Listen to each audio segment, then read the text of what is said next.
the Guantanamo Diary being read in any other prison? And if yes, did you get any comment from any prisoners? That's a great question. I don't know of anybody who's reading it in prison right now, but I suppose they are somewhere. And if they are, I'm sure we'll hear soon. I'm hearing from people all around the world that are reading it, and I can imagine that it's the sort of book that that prisoners will read. It depends on whether or not the prison libraries will carry the book. Right now, the Guantanamo prison library will not carry Guantanamo Diary, so I know one place where they're not reading it is in Guantanamo. Is the publication of the Guantanamo Diary going to bring about any changes? And if yes, which? I think it is, and I think it is going to change, and it's going to change reader by reader and person by person. I think in the United States especially, people aren't thinking about Guantanamo. They've sort of pushed it out of their minds. In fact, some people seem surprised to learn that Guantanamo is still open. And I think they've done that because there's a kind of a guilty conscience. Everybody knows that it's a terrible story and they don't want to think about that story. And the amazing thing about Mohamedou's book is it tells that story, which is a terrible story, but it does it in a way that you can see that there's some hope. That if you tell the story, if you think about it, if you deal with the truth, then there's a way forward. And I think that's the thing about this book, is it sort of puts it in terms of the fact that it's possible to have a process that moves us out of this mess that we're in. Even in such a dehumanized situation, Mohamedou maintains his humanity. Did you ask yourself, how did he do it? And did you find any answer to this question?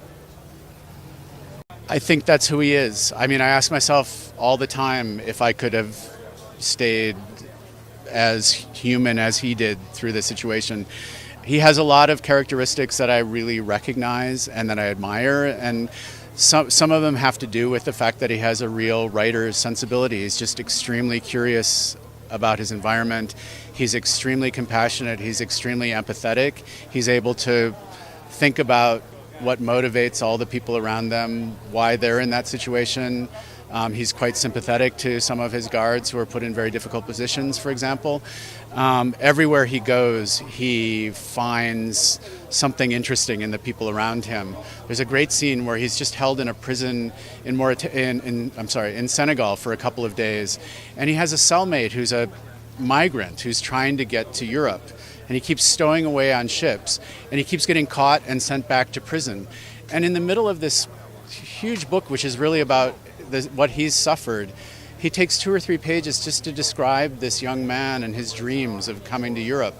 And I think it's that deep humanity and love for other people and interest in other people that sustains him. He's always pulled out of himself and into the lives of others.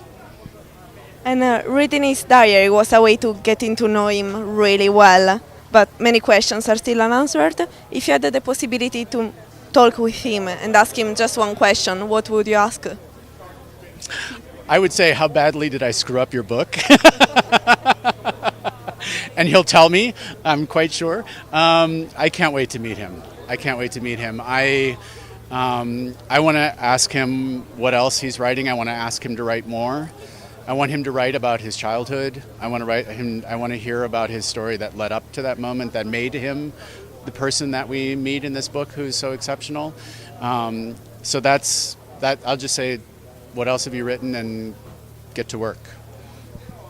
Just a last question. So, do you think that this censorship, the fact that so much of the book was blacked out, and that was done for security reasons, but do you think can it ever be justified, this type of censorship, and why yes or no? I think in the case of Guantanamo, that censorship existed for terrible reasons to begin with, and so it can never be justified now. It existed specifically to make it possible to torture people. It created a secret space where people could be treated the way he was treated. And then that censorship was perpetuated in order to hide the fact that people had been tortured. And now it's gone on for years, basically just to protect the people who have tortured people so they don't get held accountable. So the reasons for the censorship are small, they're petty, they're immoral.